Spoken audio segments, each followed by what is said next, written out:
अभी जब भाइयों की भट्ठी चल रही थी तो एक भाई मेरे पास आया, कहता है मैं ऐसे ऑफिस में काम करता हूँ जहाँ का वातावरण बहुत खराब है और खुले आम गंदी गंदी बातें होती हैं। ऐसे वातावरण में मैं अपने संकल्पों को, अपनी वृत्तियों को पावन कैसे रख सकता हूँ? मैं क्या करूँ? कुछ न कुछ हो जाता है। अब बाबा हम सबको स्मृतियाँ दिला रहा है, ऊंची ऊंची स्मृतियाँ। बच्चे तुम तो मास्टर ज्ञान सूर्य हो। अब सूर्य जब निकलता है तो कैसा भी अंधकार हो दूर हो जाता है। यहाँ तक भी सूर्य की शक्तियाँ किचड़े को भी भस्म कर देती हैं। लेकिन जब इतने ऊंचा सोमान स्मृति में रहे, जब बार बार हम रिवाइज करेंगे मैं हूँ कौन, अगर कोई आत्मा इस सोमान में रहती कि मैं मास्टर सर्वशक्तिमान हूँ, मेरे को कहता आप एक वरदान मेरे को लिख के दे दो, मैं रोज याद करूँ। मैं लिख के क्या दूं? रोज बाबा वरदानों तो सजा रहा है, इतने मुरली में रोज वरदान आ रहे हैं, स्लोगन्स आ रहे हैं। आप कोई एक लेकर के जा करके वहाँ ऑफिस में बैठो, आपका आभा मंडल वहाँ के वातावरण को चेंज करेगा। लेकिन अभ्यास करने की आवश्यकता, अगर इंटरेस्ट होगा, आपका भी इंटरेस्ट होगा, तो जरूर उसके अंदर उस वाइब्रेशन में प्रभाव पड़ जाएगा। इसलिए उन बातों से इंटरेस्ट न लेते हुए अगर आप उपराम होकर के, न्यारे होकर के, मैं विजयी तन हूँ, मैं विजयी आत्मा हूँ, मैं मास्टर ज्ञान सूर्य हूँ, बाबा ने मुझे इसकी सेवा के लिए, इस वायुमंडल को चेंज करने के लिए निमित्त रखा है, तो आप कैसे भी वातावरण में चले जाओ, प्रभाव नहीं पड़ेगा। प्रैक्टिकल प्रैक्टिस करके देखो। लेकिन अगर हम इस सोमान में नहीं रहेंगे तो जरूर कुछ न कुछ वातावरण का प्रभाव आएगा। स्वप्न में आएगा, संकल्पों में आएगा, वृत्तियों में आएगा, और आत्मा जो जिस स्टेज की राही है, जिस ऊंची मंजिल के हम सब राही हैं, उसमें कुछ न कुछ रुकावट आ जाएगी। इसलिए बार बार एक सोमान लेकर के, ऊंचा सोमान, जैसे एक बहुत ऊंची सोमान की बात मैं बताता हूँ। बाबा कई बार कहते हैं मेरे बच्चे अधर्म नाश और सत्य धर्म की स्थापना के निमित्त हैं, माना लॉ मेकर्स हैं,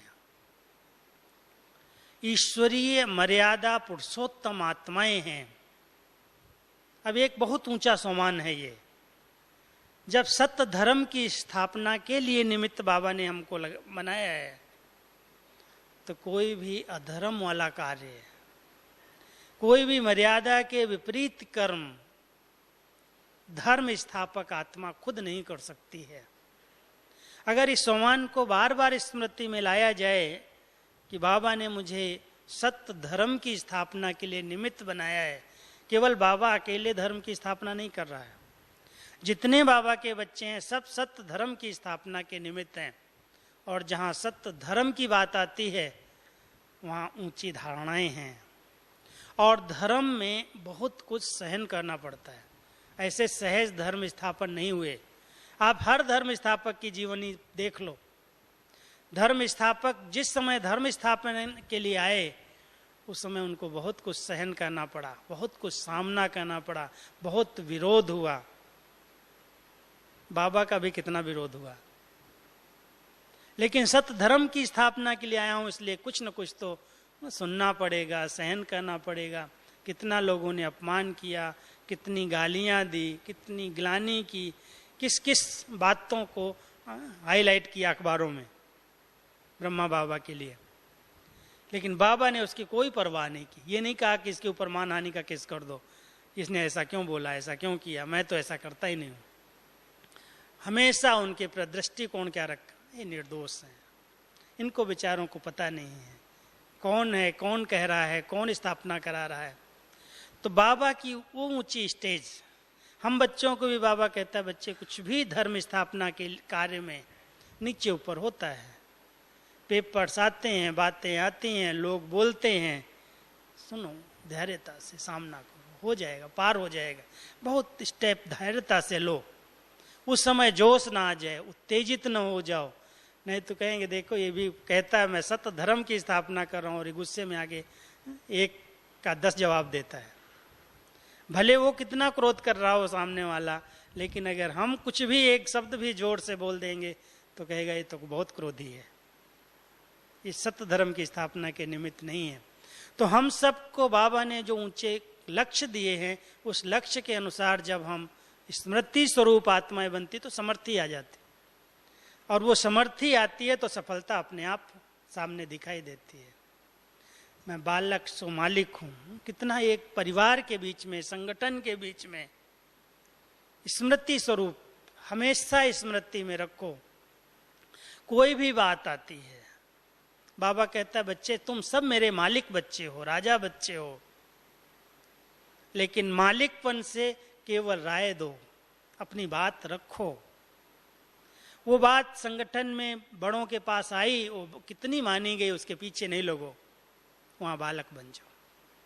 अगर संगठन में सफलता प्राप्त करनी है तो स्मृति स्वरूप बनो, बालक सो मालिक। मैं बालक भी हूं, अधिकारी भी हूं, हर चीज में मेरा अधिकार है, लेकिन कोई भी बात अगर प्रैक्टिकल स्वरूप में नहीं दिखाई देती है तो बालक बन जाओ, मालिक उस समय नहीं बनो। नहीं तो मैं भी तो कुछ हूं, मेरा भी तो कोई अधिकार है, मेरी बात भी तो रखनी चाहिए, मैं भी कुछ समझ से बोल रही हूं। बाबा कहता वो मालिकपन का उस समय बैलेंस चाहिए, बालक सो मालिक। तो बार बार ये स्मृतियां रिवाइज करनी है। मैं बहुत बाबा का, जो बाबा कहता ना, एक विजयी रतन हूं, विघ्न विनाशक आत्मा हूं, मैं मास्टर सर्वशक्तिमान हूं, ये जितने समान है इसकी स्मृतियों को देखो। बाबा एक वायदा भी करता है और एक प्रतिज्ञा भी करता है। क्या वायदा करता है? बच्चे तुम एक कदम आगे बढ़ाओ। मेरी प्रतिज्ञा क्या है, वायदा क्या है? मैं 1000 गुना 1000 कदम आगे आकर के तुमको मदद करूंगा। अब कोई कहे बाबा मदद करे, बाबा कुछ करके दे, हमको मदद करके आगे बढ़ा दे। बाबा कभी भी ऐसे किसी बच्चे को मदद नहीं करता है, मांगने वाले को नहीं करता है। सिर्फ बाबा से मांगते रहो, बाबा मदद करो, बाबा हिम्मत दो, बाबा कुछ ऐसे समय पर ऐसी परिस्थिति आ गई, ऐसा पेपर आ गया, अब मैं क्या करूं, मैं कैसे करूं। तो बाबा उस समय क्या कहेगा? बच्चे क्या, क्यों, कैसे में क्यों उलझ रहे हो? कौन सी बात मैंने तुमको नहीं बताई है? मैं तो कभी कभी सोचता हूं जब ऐसे फोन, ऐसे समाचार मेरे पास आते हैं, ये परिस्थिति आ गई, ये पेपर आ गया। कल एक जगह से फोन आया, अरे एक के बाद एक, कहता मेरे साथ सारा हिसाब किताब है क्या? एक पेपर पूरा होता दूसरा आ जाता, दूसरा पूरा होता तीसरा आ जाता। कभी शरीर का आ जाता है, कभी इविल स्पिरिट्स का आ जाता है, कभी परिवार में संबंधों में आ जाता है, कभी अपने ही परिवार के अंदर 2-4 लोग जो रहते हैं उनमें टकराव पैदा हो जाता है, कभी सामने वाले से, समाज से विरोध हो जाता है, कभी प्रकृति का आ जाता है। कईयों के आगे एक पेपर पूरा नहीं होता, दूसरा सामने आ जाता, वो घबरा जाते, एकदम दिल शिकस्त, निराश हो जाते। क्या मैंने ऐसा किया है जो पेपर के बाद पेपर, पेपर के बाद मदद बाबा नहीं करता है, साथ नहीं देता है, कुछ ऐसा मिरेकल, कुछ जादू कर दे जो मैं इससे पार हो जाऊं। बाबा करेगा? नहीं करेगा। तो क्या फायदा है फिर बाबा का बनने के बाद? कुछ तो करना चाहिए ना, पास खातरी। हमने बाबा को जीवन दी है, बाबा के लिए समर्पित हुए हैं, बाबा की दिन रात सेवाएं कर रहे हैं, मेरा तो एक बाबा दूसरा न कोई, हमने सब कुछ बाबा पर समर्पित कर दिया, और फिर भी कोई पेपर आ गया तो बाबा कहता मैं मदद नहीं करता हूं। क्या फायदा है? समझते हैं, सोचते हैं बात। बाबा कहता है मैं तो बंधा हुआ हूं तुम बच्चों को मदद देने के लिए, लेकिन तुम बच्चे कभी भी हिम्मतहीन नहीं बनो, विधियों को यूज करो, स्मृति को बार बार ले आओ। श्रेष्ठ संकल्प में बहुत बड़ी शक्ति है, कमाल का कार्य करता है। सिर्फ अगर सोचते रहोगे, नेगेटिव संकल्प चलेंगे, साधारण संकल्प चलेंगे, व्यर्थ संकल्प चलेंगे और संकल्पों में उलझ गए तो बाबा भी मदद नहीं करेगा और आपकी शक्तियां भी उस समय काम नहीं करेंगे। इसलिए संकल्प को थोड़ा समय शांत करो, संकल्प शांत करके एकदम शुद्ध संकल्प, शक्तिशाली संकल्प, बाबा के साथ के संकल्प, कुछ भी आता है पार हो जाएगा। बाबा मेरा साथी है, स्थूल और प्रैक्टिकल में अनुभव करके एकदम बाबा को ऐसे साथ ले लो, बाबा कहता जैसे कोई शरीर और आत्मा कंबाइंड है, अलग नहीं किया जा सकता। एक भाई ने अनुभव सुनाते हुए कहा शायद शरीर और आत्मा को किसी गम से, किसी एक ऐसी चीज से चिपका दिया गया है जो इतनी मेहनत करने के बाद भी अलग नहीं होती। कितने अभ्यास करने पड़ते, कितनी मेहनत है, क्योंकि इतना बॉडी कॉन्शियस हो गया है जो मैं आत्मा हूं, मैं आत्मा हूं, मैं आत्मा हूं, ये स्मृति नहीं रहती। और जब तक कोई देह से डिटैच नहीं होता तब तक वो शुद्ध संकल्पों की शक्ति काम नहीं करती। इसलिए डिटैच होकर के, एकदम न्यारे होकर के, हल्के होकर के जब हम धैर्यवत संकल्प करते हैं तो संकल्प में बाबा की शक्तियां काम करना शुरू करती हैं। लेकिन ऐसी कई बार परवश स्थिति बनती है कुछ आत्माओं की, जो उस परवश स्थिति के अंदर वो लाइट स्टेज बन ही नहीं पाती, परवश हो गया बेचारा। ऐसे समय पर कुछ योगी आत्माओं को हेल्प करनी चाहिए। एक शुद्ध संकल्पों का वायुमंडल बनाने के लिए शुभ चिंतन क्या है? आज मैं एक मुरली पढ़ रहा था, बच्चे शिक्षा देने का स्वरूप क्या है? मेरे को बड़ा वंडरफुल उसमें अर्थ दिखाई दिया। शिक्षा देने, बाबा की शिक्षा देने का स्वरूप क्या है? क्षमा, स्नेह, रहम, ये शिक्षा देने का स्वरूप है। हम शिक्षक बन करके कोई को शिक्षा देना शुरू कर देते हैं सुधारने के लिए, लेकिन बाबा हमको विधि क्या सुना रहा है? स्नेह मूर्त बन जाओ, क्षमा कर दो, शुभ भावना रखो, शुभ कामना रखो, चेंज हो जाएगा। अब इतनी ऊंची स्टेज है, ये साधारण बात नहीं है। कोई गलती कर रहा हो, भूल कर रहा हो, बार बार मेरे पर पेपर बन करके सामने आ रहा हो और मैं हमेशा क्षमा करता जाऊं। लेकिन बाबा हम सबको ऐसी स्टेज तक लाना चाहता। शुद्ध संकल्प में तभी आत्मा रह सकती है, शुभ भावनाएं तभी इमर्ज हो सकती हैं जब एकदम बाबा जैसी बड़ी दिल वाला, बेहद विशाल दिल वाला क्षमा करता जाए। हम बच्चों को बाबा ने सबको क्षमा किया है, सब पर रहम किया है, कुछ में ही किसी ने किया हो फिर भी कहता बच्चे मेरे हो, मीठे बच्चे हो, सिकिलदे बच्चे हो, आपको ही तो मैंने बनाया था, आप ही तो बने थे, आप मेरे कितनी महान आत्माएं हो, पूर्वज आत्माएं हो, देव आत्माएं हो। किसे क्षमा कर रहा है, रहम कर रहा है, और जानता भी है कि इनको बनाऊंगा मैं, यही बनने वाले हैं। तो एक इतना ऊंचा सम्मान लेकर के हम अपने शुद्ध संकल्पों की शक्ति का प्रयोग करें।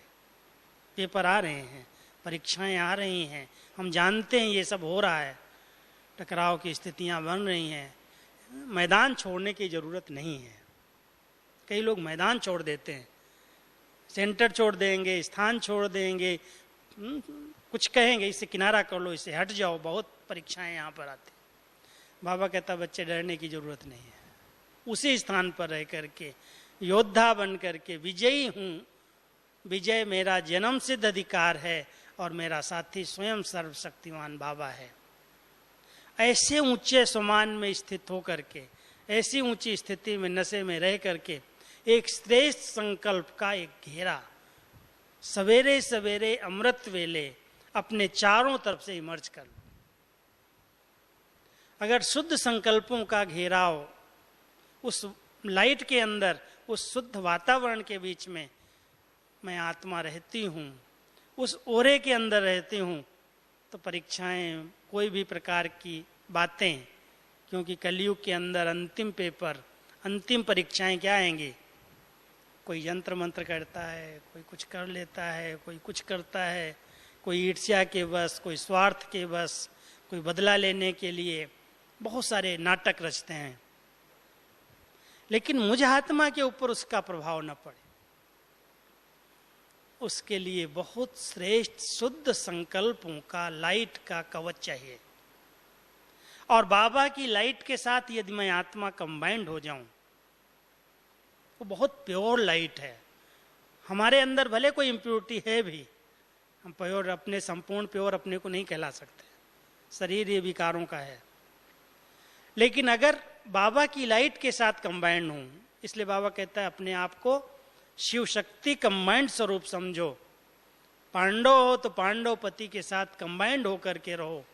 तो कंबाइंड स्वरूप की स्मृति से, उस लाइट के ओरे में रहने से कोई किसी का इफेक्ट नहीं होगा, कोई प्रभाव पड़ नहीं सकता।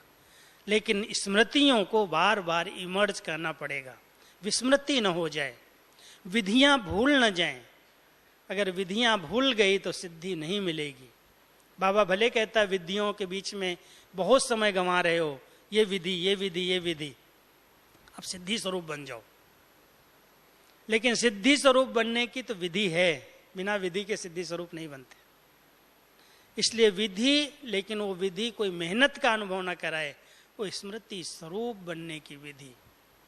हर समय एक बाबा दूसरा न कोई, ये विधि है एक अभिविचारी याद में रहने की। एक बल एक भरोसा, एक नामी एकानामी, सम संकल्पों की एकानामी करो, समय की एकानामी, बचत। हम सब बचत गढ़ बनाएं अपना अपना। हम कितना बचत कर रहे हैं हर क्षेत्र में, संकल्पों की कितनी बचत कर रहे हैं, क्योंकि बहुत फास्ट चल जाते कोई बात आती। बोल की कितनी बचत कर रहे हैं, समय की कितनी बचत कर रहे हैं, श्वासों की कितनी बचत कर रहे हैं। ऐसे तो नहीं चली जा रही हैं, क्योंकि जब व्यर्थ कोई बात आती, कोई परीक्षाएं आती हैं, तो संकल्प की गति बहुत फास्ट हो जाती है और बोल भी ऐसे ऐसे निकल जाते हैं जो लगता ही नहीं कि ये ज्ञानी तो आत्मा है। समय भी ऐसे ही गंवा देते हैं, श्वासें भी इतनी फास्ट चलने लगती हैं। बाबा कहता है बच्चे धैर्यता से, बात आई है पूरी हो जाएगी। अपने संकल्पों को ज्यादा टू मच नहीं चलाओ, आपकी बहुत सारी शक्तियां, बहुत एनर्जी खत्म होती है। तो हम सब अगर स्मृति स्वरूप समर्थ आत्माएं बने, तो मैं समझता हूं ब्राह्मण आत्माओं के किसी भी कदम में असफलता है ही नहीं। सफलता हमारा जन्म सिद्ध अधिकार है, लेकिन वो संकल्प में साधारणता न हो। सेवाओं में भी सफलता उसे मिलती है जो सदा शुद्ध और श्रेष्ठ संकल्प में रहते हैं। ईर्ष्या के संकल्प नहीं, स्वार्थ के संकल्प नहीं, दिखावे के संकल्प नहीं। किसी से भेंट नहीं करो, इसके इतने सेंटर हैं, इसके इतने स्टूडेंट हैं, इसके पास इतनी एरिया है, मेरे पास नहीं है, कोई हट जाने। सबसे बड़ी बात है मनसा की शक्तियां। मनसा अगर शुद्ध है, शक्तिशाली है, पवित्र है, अच्छा वायुमंडल बना रही है, तो एक स्थान पर बैठे हुए आप बेहद विश्व के ग्लोब की सेवा कर रहे हैं।